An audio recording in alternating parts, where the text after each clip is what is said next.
దేవునికి స్తోత్రం కలుగునుగాక. అందరూ బాగున్నారా?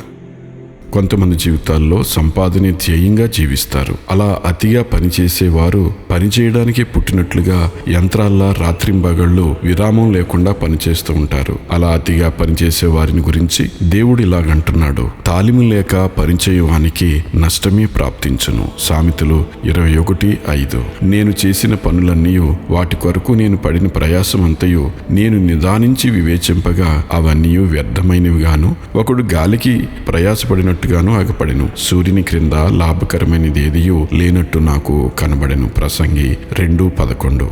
అతిగా పనిచేయడం అనేది కేవలం వృధా ప్రయాసపడటమే. చాలామంది ఆ ప్రయాసలో పడి దేవుని సన్నిధి, వాక్యము, ప్రార్థన అనేవి విస్మరిస్తూ ఉంటారు. వారు తమ కుటుంబం కొరకు, తమ కొరకు మాత్రమే పుట్టినట్లుగా వారి జీవితాల్లో రాత్రింపగళ్ళు ప్రయాసపడి దేవుడిచ్చిన అమూల్యమైన జీవితాన్ని అర్ధరహితంగా చేసుకుని సంతృప్తికి దూరమవుతూ ఉంటారు. సంతృప్తి సహితమైన భక్తి జీవితము కలిగి ఉండాలని దేవుడు ఆశిస్తున్నాడు.